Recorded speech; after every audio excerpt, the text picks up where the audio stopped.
Good afternoon, friends, and welcome to the last segment of the Grace Hour podcast this week, Friday. And for those of you who are new to the program, we are a Christian program that takes a dive into daily challenges and helps us process and walk through our faith in a practical way. I'm Pastor Renaldo Brown, and I'm in studio with Pastor Robbins. And all this week, we've been talking about seasons of life. And today is a unique season of life. We're talking about life post-mission field. We'd love to hear your questions and your comments towards that thought as we talk about it. Here, you can email us on gracehour.org, or you can just comment on the YouTube feed or the Facebook feed. And also, don't forget to put us in your podcast recipe or menus for Apple, Google, Spotify. We'd love to join you every day. Yeah. So, having said that, Pastor Roger. Oh, it's so good to be here. It's great to be with you. This is our first time. Exactly. Come on. This is me and you. Seasons. It's so interesting about missions is that it tends to be seasons. Maybe you're in different locations during different seasons. Maybe you're in between locations. Maybe you've only went out once. Maybe there was a season before and a season after. And you're different. Ecclesiastes chapter 3 talks a lot about that. That these seasons are basically just time filled with events. And I really have to approach my life, as much as I would like to say my life is a continuous flow, it's really segments. So true. Segments. I would say from my experience with this thought about post-missions life and life from the field, many times you don't really have like the few books out, but not a lot of books, a manual on how to live your life when you're coming off the field. You tend not to leave abruptly. You tend to leave in stages. Sure. It's kind of like even moving to the field. You've kind of like moved in phases. So you kind of move away from phases. There's this whole idea about the decision to come home. It could be quick. It could be slow. And then there's the process of coming home, right? Which is maybe you're handing over the work. Maybe the work you're doing is finished. Maybe you got to deal with liquidating furniture, houses, all these assets. You've got to do all these different things, accounts. Your life is, you built a life there. Yeah. If you're there for 6 months or a year, it's shocking how fast you settle and build a life, and you've got all this stuff. And then you have to deal with this stuff as you move. And it's a season that really, if you don't have God's mind for it, it can kind of spin you around and confuse you. I think there's this whole idea of I've been living a certain place overseas. I've built a life there. I have relationships there. I have a mission there. And more than a mission, I'm doing something specific. There's things that I'm doing. There's purpose there. And you can build an identity in all those things that you do and all these relationships. And you get used to the culture. You get used to the food. You get used to the rhythm of how that country operates. And then you come home. Yeah. And when you come home, you have this culture shock. You have this reverse culture shock. People say, "Welcome home. So-and-so's returning from the field," and they say, "Welcome home," but it doesn't feel like home. It's home, but it doesn't feel like home because you've built a home all the way overseas. Yeah. Well, I mean, you just said mission. Like the missionaries are coming back home. We went on a mission. We were celebrated and sent out as missionaries to do a mission. But when you come back home, somehow you're like, what is my mission? And that like lapse between one mission and then the next, that little space between is wild. It's obviously a place where I think the devil wants to see himself diminish and change and try to get us to change our roles and question our identity and question like, did everything I do in this mission, was it in vain? Yeah, there it is. Yeah. And then that, we're not using a certain word, but coming back, we're not going to use transition. We're going to use reentry. The reentry from one mission to another mission. I think we have to really get a hold of that. Like, we are going on to another mission. But do I see, going out, I see that that's clearly a mission.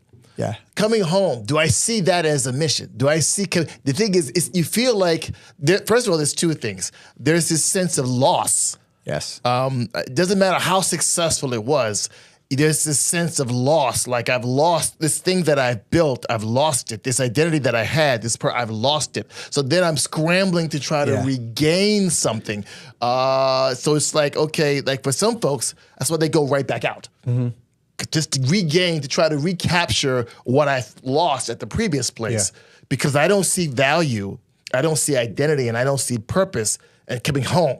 Yeah. It's almost like, okay, it's like, why am I here? Well, in a small way, like we're faced with that no matter who we are, whether a foreign missionary or like here, a missionary in our local church. Exactly. So we have to apply that principle. But doesn't it seem like it's like magnified times 10 because of what you said?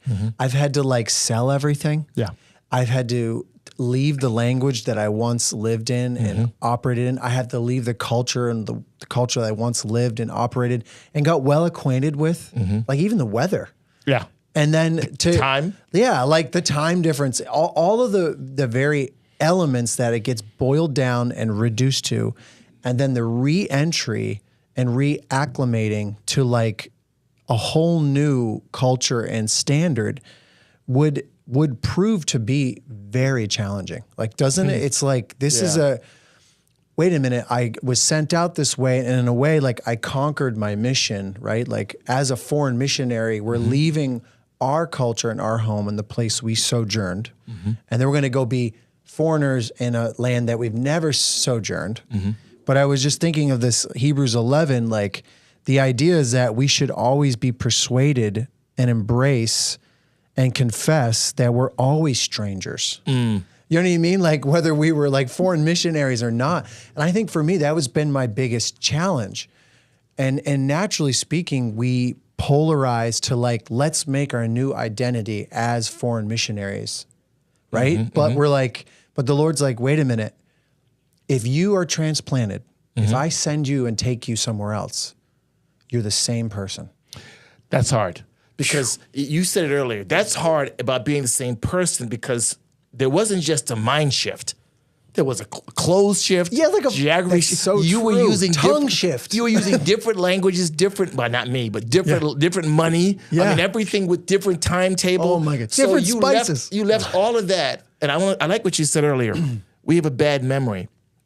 We forget how it was when we first landed in our foreign country. It's interesting, when you're leaving the mission field, you only think about the way you were sent out. You don't really focus on the roughness of when you landed in that country. Who plans that? Yeah, so you're like, you come out, you leave your home church like a rock star. He's going out, it's so amazing, the family, party food, Then you land there and you're like, you're this refugee. You're like, who are you? Why are you in my country? Why are you here? You know no one, you have no friends, you have nothing. And but here's what's interesting, but you understand why you're there. Yes. So you can walk. You have the mission. But watch this. But when you come back home, once again, you leave your home place like, he's leaving. It's so sad. It's such amazing. You leave there like, you're like, oh, it's so great. You were great. You're great. But then when you land back in your home place, once again, there's that thing again. But the difference is this: when you come back and you get that same response of, no, what's there? You tend to ask yourself, where's the mission? Yeah. See, when you go, there's the mission. When you come back, there's and also too, I think you have maybe an unfair sense of expectation that because you're coming back, I should adjust better in my home country than I adjusted in the foreign country. And when they come back and you're all excited, and they're not. Yes. When maybe in the place where you were, you're doing raps every day. You have an authority. You have an opinion that matters. People are lining up to talk to you. You're solving issues. You're making things happen. All this is happening. You're an agent of change. All this stuff happens. And then you come back and you just join the body. Yeah. And you come back rather quietly. Yeah. There's no like, okay, there's a throne for you to sit on in the corner of the stage as a returning missionary. No, you can take your place in the body. It's okay. So when you have this elevated sense of authority and significance, when you come home and you don't get that, there's kind of like this dissonance that you have based on where you were. Yeah. Like, okay, like am I not as important here as I was there? I mean, maybe you were teaching Bible school over there, and now here you're a greeter at Walmart. All of a sudden, things have changed. Yeah. So it can be rough. And also, too, I think your mindset, when you go out, you have all this optimism. Mm-hmm. But let me ask you a this, lot of hope. When you come back, there's so much judgment on how you left, and there's so much judgment on the mission. You can be very critical. Mm-hmm. I can find you. I know when I came back, I remember thinking like, okay, I kept thinking about what I didn't get accomplished. Mm-hmm. I kept thinking about what didn't get done. Mm. I kept thinking about things didn't work the way I wanted them to work. And in many cases, people come home for a variety of reasons. It could be illness, could be failure, could be anything. So when you come home and you're flying on those planes, you got the luggage, and you get this sense like maybe it was a failed mission. It's not so much the response of the body when you land, but maybe it's your perception of your mission. Yes. You could have a negative, you could say like, have I failed? Did I drop the ball? Did I disappoint? Did I not accomplish the goals that I set out when I left? And isn't that what you said before we started the show? Like, let's talk about the missionary and how he's processing it first, before we talk about like the overall corporate body and how they should process it. Yeah. And what we're saying is, be careful. We're actually like, this is a warning based upon reflection. Sure. Our own personal reflection that there's a couple pitfalls here. Okay. And one of them you said is dissidence. Yeah. Right? Because what you're describing is actually a place of intimacy. Mm-hmm. Like there was, the way in our ministry we do it, we send out a team, right? Mm-hmm. And it's like this tight-knit group. Mm-hmm. And then it's like a little tiny baby church that is very, hopefully, and can be and is trained, well-trained, and ready to operate and express their gifts to a foreign field. Mm-hmm. And through that ministry, it's literally drawing people to itself. And that little baby church, that little local church starts to grow. Yep. And then hopefully become indigenous, right? Now, when we take ourselves out of that amazing structure, that little embryo of just all the things you described, all the awesomeness, I just think of it as very intimate, like really like having discipled, having counseled, having loved, having cried with, having laughed with, having seen someone get married, have their children, maybe even pass away, right? Yeah. All of those things. Now you're coming out of that and going back into a new local church. And in our case, I think it's very important to realize when I speak to Greater Grace, for us, we were fortunate to come back to, and I think this is for you too, you came back to Baltimore and it happened to be the headquarters. Yes. So there's two sides to this. I knew missionaries that when they came back home to local churches. Okay. That were okay when they left, thriving. Sure. But when they came back, they weren't thriving. Yeah. So that was hard for them to re-entry back into a church that wasn't necessarily healthy and had the embryo, the cocoon, so to speak, of surrounding them with love and support. Here in Baltimore, we have been fortunate. Like Liz and I, we say like all the time, like, wow, our kids got to go to a Christian school right away. Yep. They went to a Turkish school. We lived in Turkey, so it was like, they're learning about, Muslim figures of religion and government. You know what I mean? And I'm teaching them the prophets in this book, And so the war begins. Yeah. So to come back to that was so incredible. To come back to a mom's Bible study, to come back to sitting in church 3 times a week, and actually. That was so special. Liz and I, we're like, wow, we're so blessed. We're realizing now that we're just being received. But that's not always the case. Yeah, in many cases, there's a variety of, first of all, why you came back, a lot of the body doesn't know. So when you come back, you get questions that you're not prepared for. I think also, too, you come back, like you said, to an unhealthy church. Or you come back to, and this is the challenge.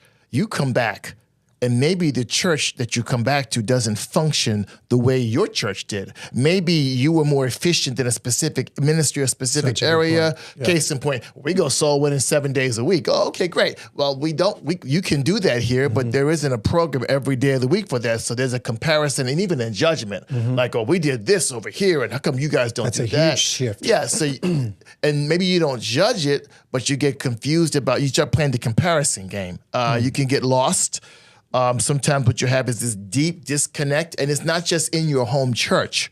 And I don't want to just make this about coming home from the field. It's just about your church. Also, too, your family. Everything has changed. Number one, you have changed. You're not who you were when you left. Number two, the country of America is not what it was when you left. Yeah, you've gone through a couple presidents. Yes, at least. And also, hopefully, you've got maybe your health has changed. Maybe your family itself has changed. The dynamics of how your family works, they're all older. They're all different. Maybe married kids, whatever, they're different. Also, this changes the culture of your country has changed. Food has even changed. Your home church has changed. So you come back disoriented, confused, disconnected, and everything around you, all the things you would touch for security have changed.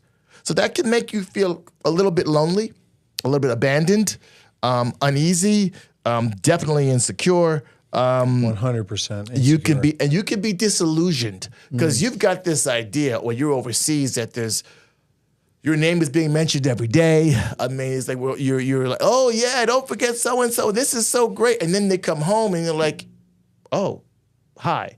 Like I remember one time I came to visit, and I remember being introduced in Baltimore. Okay, I'm being introduced. I'm like, oh, I've been away. There's so many new people in the church. You have to literally introduce to your home church. And here is so and so. He's our missionary and so and so. They don't know me. They sent me out and they don't know me.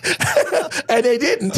And the entire right wing is like, I don't know anyone in that section. Or you have these conversations. Here's the classic conversation. Well, the Jackson family, I don't know them. Well, Tom's been here forever. I don't know Tom. How about Lucy? Look, I don't know them. I haven't lived here. So you're sitting there, these social awkwardness that happens in ministry when you come back where you're being, okay, you go to an event or whatever, and you're not necessarily not included, but at the same time, they're not trying to not involve you, but there's a situation that happens that everyone in the group knows about it. It's like the first day of school. That's the thing. I would liken it to the first day of school. You're kind of sitting there. You don't find yourself participating, but you find yourself kind of like observing a lot, like sitting back going, oh, okay. Oh, this is now this room. It's like imagine you left your house this morning and came back and all the rooms were in different rooms. So you don't know, you can't make your way around. You don't know where things go. People are there, they're different. It's challenging. So you can get lost, confused. You may also feel like, because America's fast. We're quick and we're fast and we're scheduled. So if you don't know the rhythm and the rhyme and the schedule, I'm supposed to be where? Well, I've got to go over here. Oh, I don't know what that did. So you're running around trying to figure that out. So everywhere you go, there's this fast-paced, schedule-oriented, and you don't feel like you. So and you have this nagging question that hits you as you're coming back. You're like, so now what? Yeah. Well, I was going to say, as you're talking and describing all these hurdles, don't you remember going on the mission field and learning so much about your own culture in America and how it's kind of like not so good? Like I went to a foreign country and that country taught me a lot of good things. Like it untaught me. Like one of them was the busyness in America. It's just wrong. It's just wrong. Okay. And Turkey helped me realize, and then when I lived in Finland, it helped me realize that doing one or two things a day really well was okay. Like I needed, and so when I came back to America, I wanted to, like, the drum of America was beating. And I was like, go. Let's go. And then I was like, no, wait a minute. What did you learn, Roger? Like, just apply the things, and I just speak to missionaries, like, apply the things you learned on the mission field. I feel like, to me, there are some valuable lessons about, like, listening. Like, the things that I went through in order to learn to listen to people on the mission field. Like, coming back to America, I am like, again, I jumping to conclusions, going too fast, interjecting, and I go, wait a minute, I learned this. let's process this. Same principles about like soul winning, for example, or like my devotional time. I can't go soul winning as much as I used to in Turkey right here. So how can I apply that again into my reentry here? Like, it's not that we have to like chalk them up for a, like put them on the shelf, so to speak. I only do this when I'm a foreign missionary. There it is. Right? Like, you can't just put these things on the shelf. There's the identity. I'm going to do one or two things. Number one, I'm going to try to recreate that identity here by doing what I did there. And you may not be able to do what you do there and do it the way you did it. Yes. Number two, I'm going to also judge here for not being there. I can't believe it. And neither one of them are profitable. Right. But I like what you said. When you think about seasons, and that's the theme for this week, about seasons of life, there are some things that are for that season. But then there are some things that are principles for life that transcend seasons. And who you are is not about the season in which you're passing through, but who you are is about the things that transcend the season. And that's the things I have to grab onto as I'm transitioning, I'm segueing from one season to the other. And that's a beautiful word. Ooh. We struggle with the segues. How about this? I was just thinking, you're saying seasons, right? When we were selling all our stuff, I remember that. Okay. God. That is like such a season, just selling stuff. Yeah. But then coming back to America and then buying stuff. Okay. I think we think of seasons as like countries we're in. Yeah.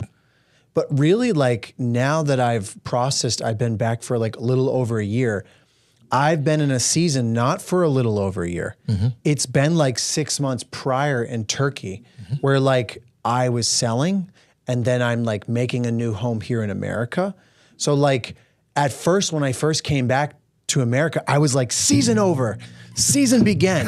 You know what I mean? And like what a pitfall that was. It was like, no. Pump the brakes. You're still in the season, Roger. Like relax, just sit and receive. Come Wednesday night, you don't have to prepare the message. You have a devotional in your heart, but just receive. You know what I mean? And it wasn't like this, put the passport away, right? Stop using the language. I remember I had my Turkish Bible and I just put it away and I was like, I'm never going to use that again. Suitcase in like, the attic. Season's over. And it was like, my wife was like, get it together. Like, we're still in this. Let's go, Embrace the season of moving, of quietness, of change. Yeah. And don't try to force the next season. That's a good point. Letting God lead me through the process, spiritual segue, letting God segue me out of something into something. Yeah, like, am I turning the page or is he? That's a beautiful conversation right there. Because if here's what happens, and this is two thoughts that you can have. The first thought you can have is an entitlement mentality. Is because of my faithful service, God owes me something, or the ministry owes me something. And then when I don't get it, I'm not only disappointed, I'm bitter. And then the second one is this control factor that, okay, I'm now re-entering my country. I need to be in control. But I like what you said. I can slow it down and say, okay, God, I don't have to control this re-entry. I can fellowship with you. I'm not trying to be hyper spiritual. There are some practical needs that you have economically, geographically. There's certain things you can exercise wisdom and still be spirit led. It's not throw one out with the other. Yes. So okay, God, I'm not gonna be quick. I love that thought. And let's chunk this out. Okay, let's speak about it like I'm the missionary and I'm transitioning out. Number one, like what you just said, is I want to slow it down mentally. I gotta get my mind around God, and I've got to, like we said the other night in church, I've got to come to the door, which is Jesus Christ, and let him lead me to the open doors. And if the door is leading me, he will lead me to the right open door at the right time.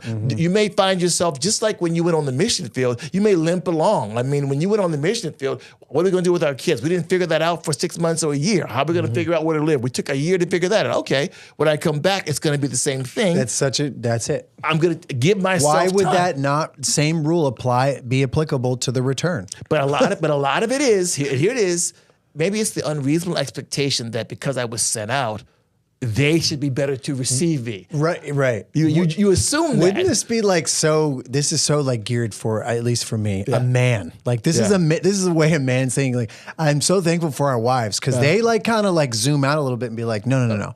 Yeah. Relax. Don't you remember? Because all those very difficult experiences of getting to the mission field and having conquered, like I got my residency permit. Yes. You Place know, to live, place to meet. Here we're like trying to get our electrical bill settled, but we're like literally having a mental like breakdown about it. And we can't just see that like, hey, getting your residency permit in another country and getting your electrical bill set up here on your reentry are just as noble. You know what I mean? Like they're just as okay. Yeah. But I don't equate that. Wait. You know what I mean? You don't write newsletters about getting your electricity bill set, but you do write. Team members? Team members? Who's writing the story? We've got the residency. I just got a newsletter from Pastor Renaldo. He just got signed up for BG&E. Yeah, it doesn't have the same vibe to it. Yes, it doesn't. But you're right. It is the same. So I think I like what you said. Slow it down. A lot of prayer.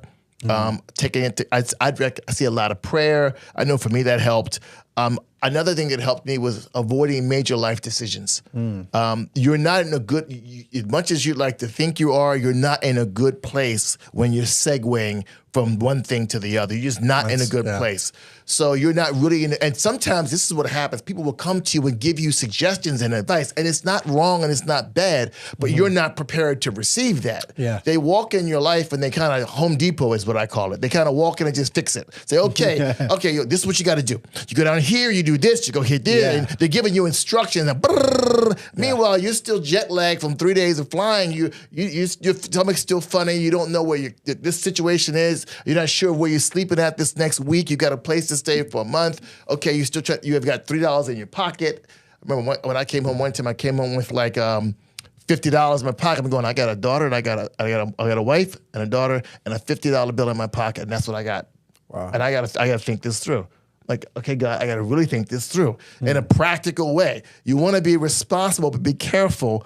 Don't jump in a new response. Oh, you could just take over this Bible school. One thing I've told a lot of guys coming home is like, don't volunteer for anything. Yeah, like learn to say no a good bit. I said, come in, it's okay. Get in the body, sit. Be a member again. Join the family again. You don't need to be like, he's taking over this Bible study starting next. No.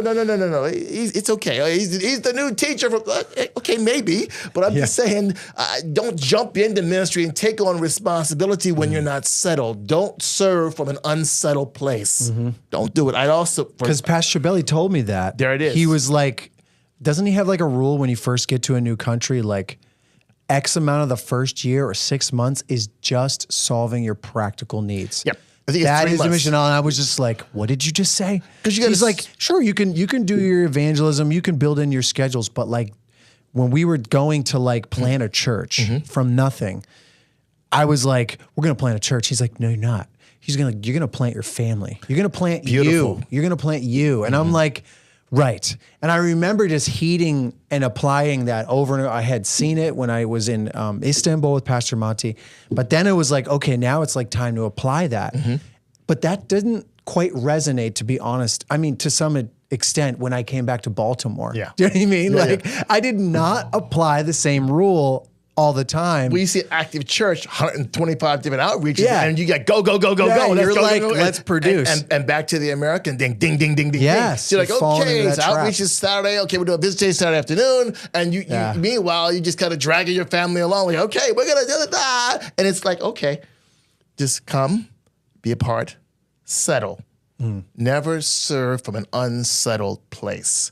Get settled. We do that on the field all the time.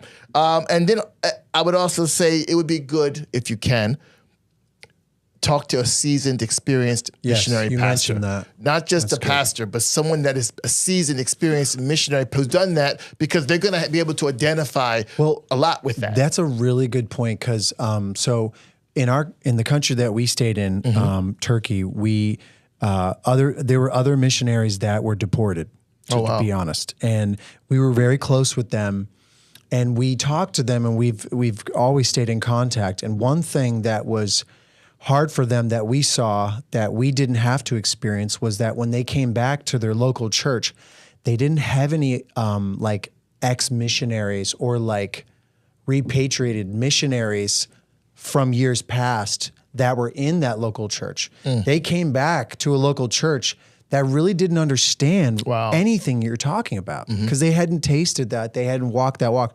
They had maybe gone on a couple missions trip. It's totally different from like a full on, 7, 8, 10, 15 years coming back into the country, right? Yeah. So then I was like, Liz, isn't it amazing that we get to come back to Baltimore where we have a host of you guys?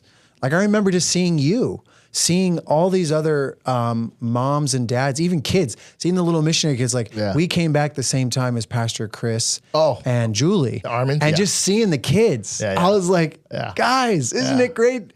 Like we all went to Chick-fil-A and it was just awesome. And another mission. We got it because we were like, we haven't had it in so long. So that feeling of intimacy that was lost in Turkey or lost in the mission field is being expressed in a local body. And that's a real blessing when the local church that you come back to has those people to come around you. Also some good godly friends. I know for me that helped. And I'd also say you should be praying about and talking about as a family about going back out. Yeah. I mean, if that's part of where you think God is leading you, okay, then have that mindset from the beginning.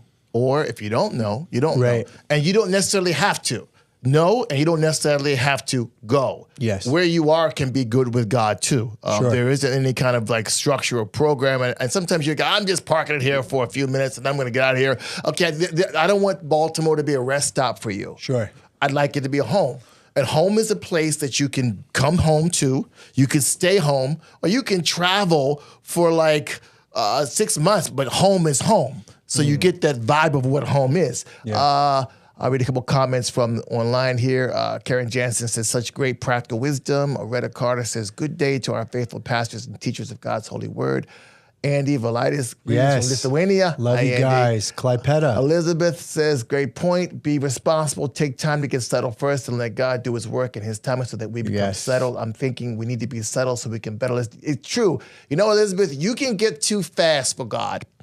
Like, case in point, you got to sometimes, even the Bible, you got to slow it down. Isaiah, the first 6 chapters of Isaiah are 40 years of Jewish history. You got to slow it down. The Bible, your walk, even your prayer life.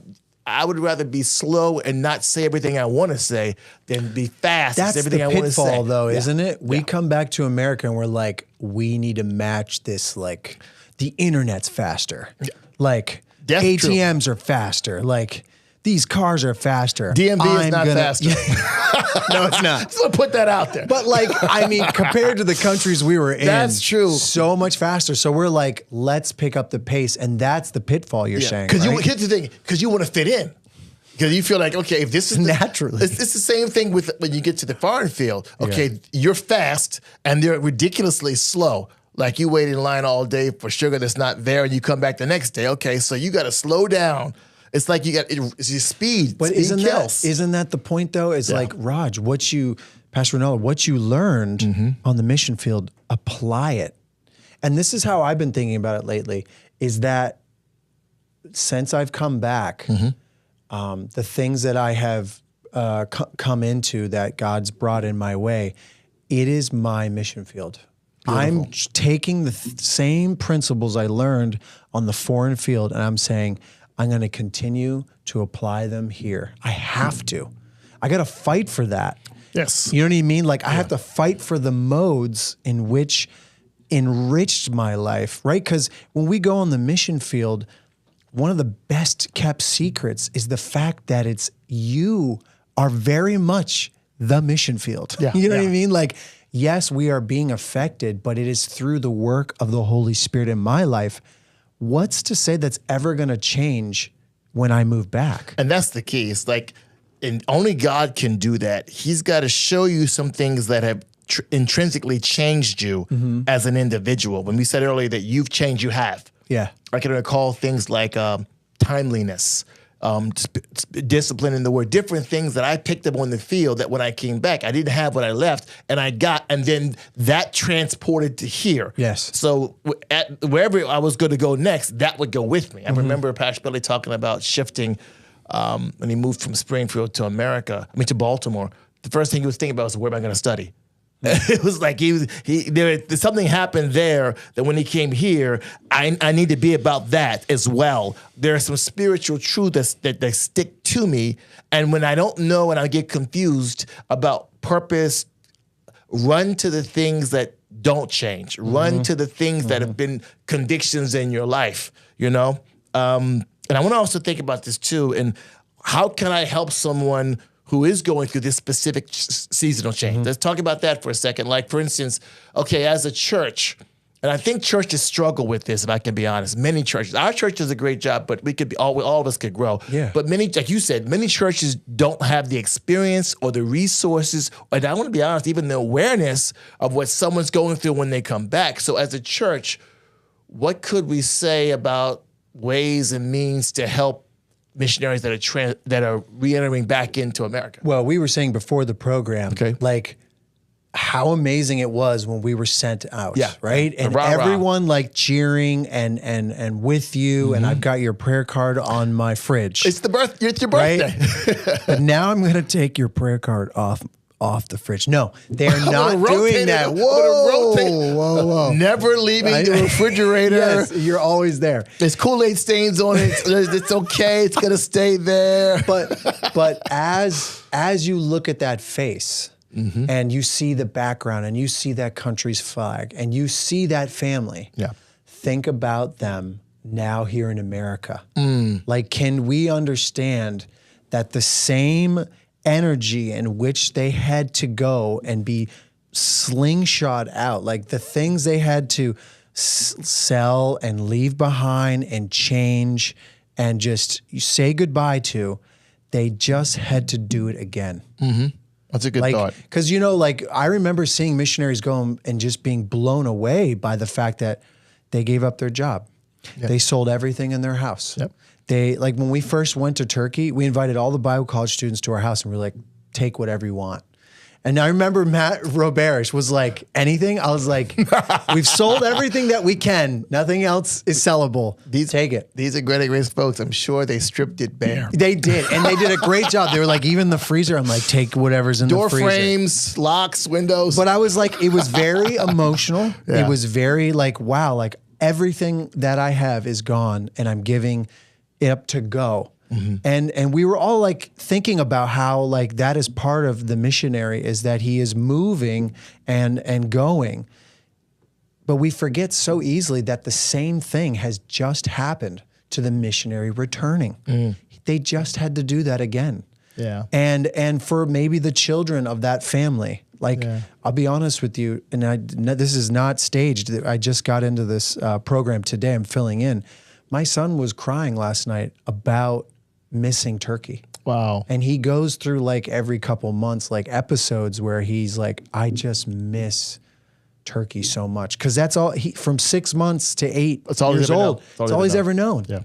And so I'm like, even for me, I'm becoming aware, like I have to be more sensitive to my son. Like, hey son, just push through it and just get through life here in America and go. Yeah. And he's like, what, you know, like he's processing. Even for me as a parent of a returning missionary, I'm realizing now, like, wow, let's think about all the things he gave up. He gave up his room. You know, like it meant a lot to him, that room, you know. And how old's your son? He's going to be 9. Oh, definitely. At 9 years old, your own room is a big thing. You know what I mean? Like, and I was like, it seems small, but then let's magnify that to the husband and wife or to the returning young missionary that came back from South America. What have they just given up? So as church members, let's try to fill in those gaps. You know what I mean? Let's come around them and be that friend, introduce that level of like, for example, I think intimacy is one of them. Like you were saying, like you went to a party with your wife and you were like, Charity, after being there and like all the like stories being passed around that you knew nothing about and all the like funny laughs and the jokes, and none of them were hitting home because none of you guys have been around that long. You looked at Charity and you were like, we're never doing this again.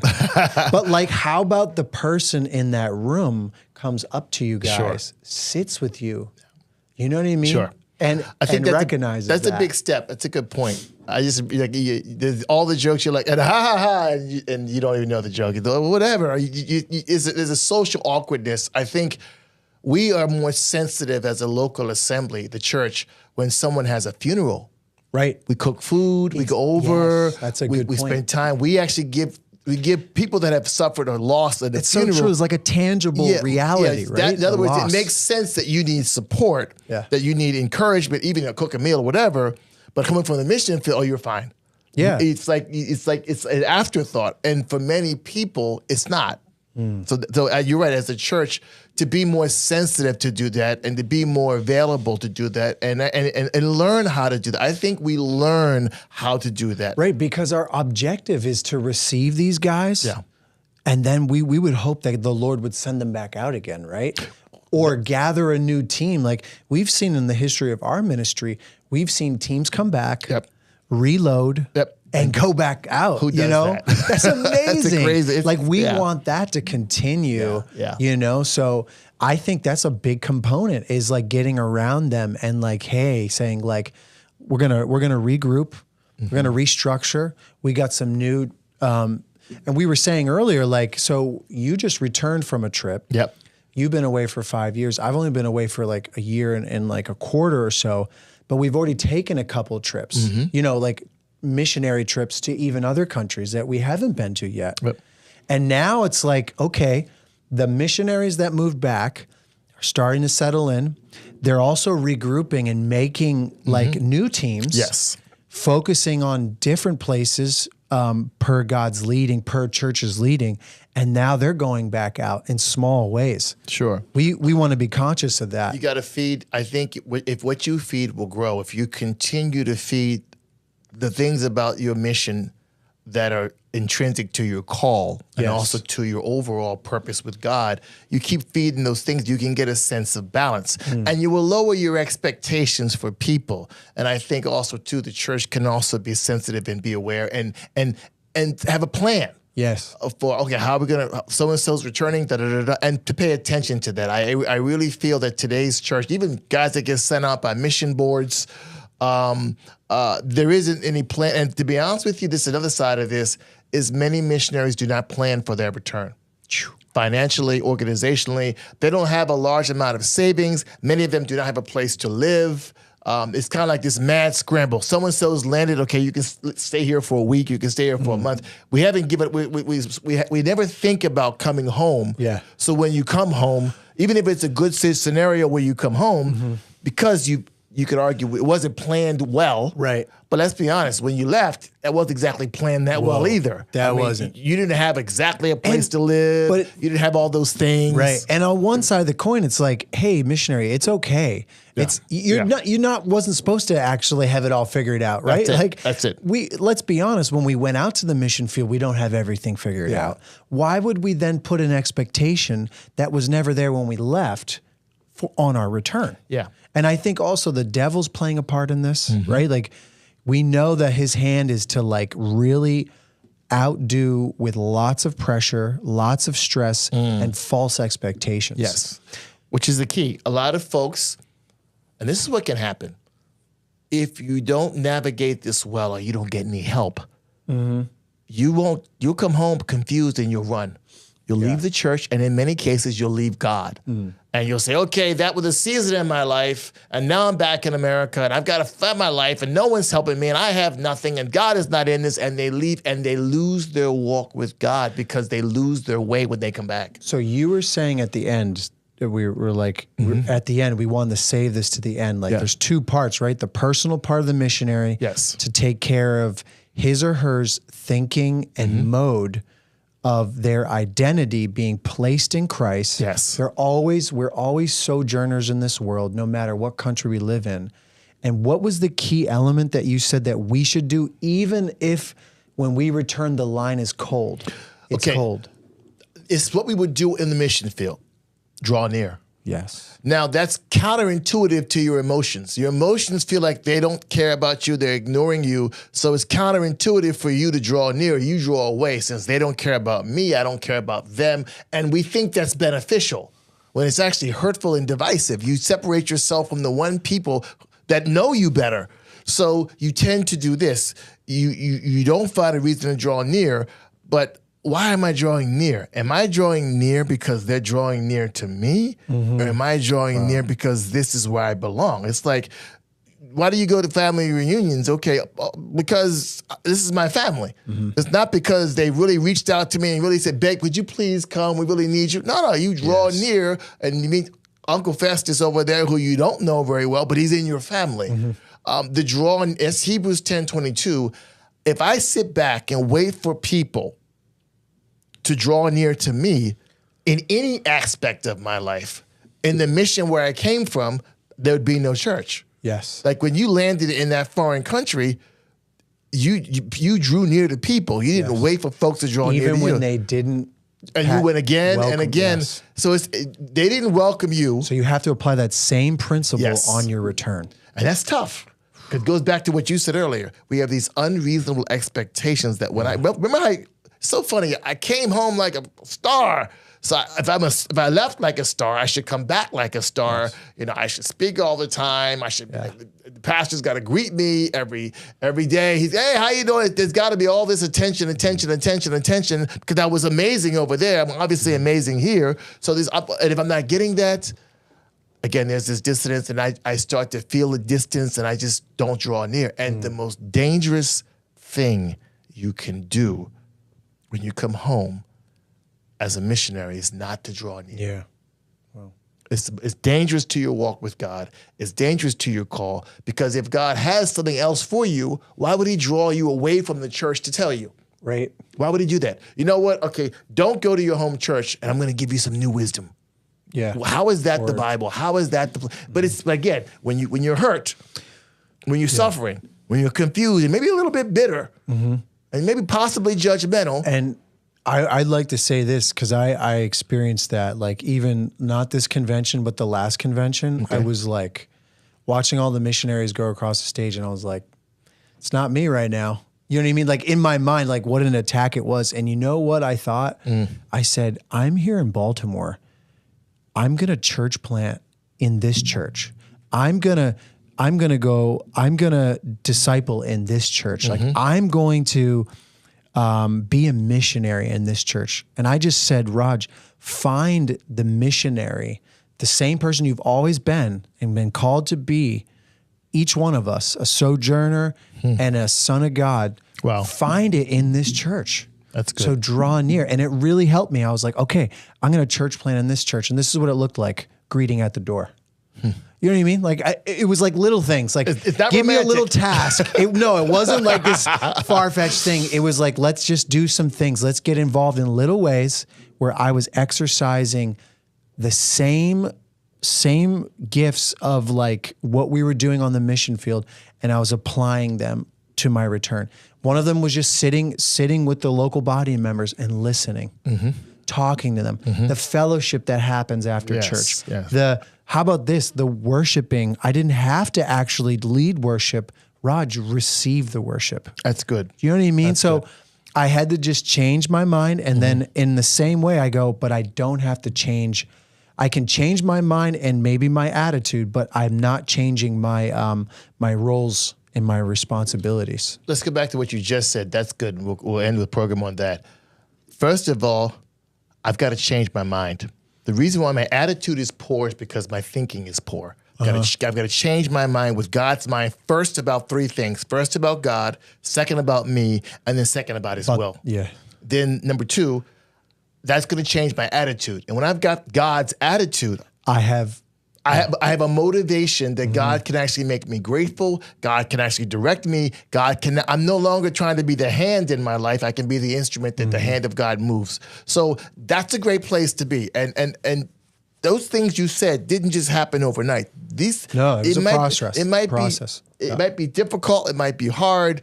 But again, we used this program today was about post-mission field seasons. And maybe we could take the word post off of there, because it kind of gives this idea like we're cutting something off, when actually maybe we're just continuous. It's more like second, and we'll close with this verse, 2 Timothy 3:14. Continue in the things you have learned for two reasons. Number one, you're understanding what you learned and who taught you. Yes. Thank you so much. This has been the Grace Hour today. It's been great to be with you. You can join us on Sundays here at 6025 Moravia Park Drive for services at 9, 11, and 6:30, and also Wednesdays at 7. Come join us. Come be a missionary here. We'd love to have you and be with you. God bless you, and we'll see you next time. Amen.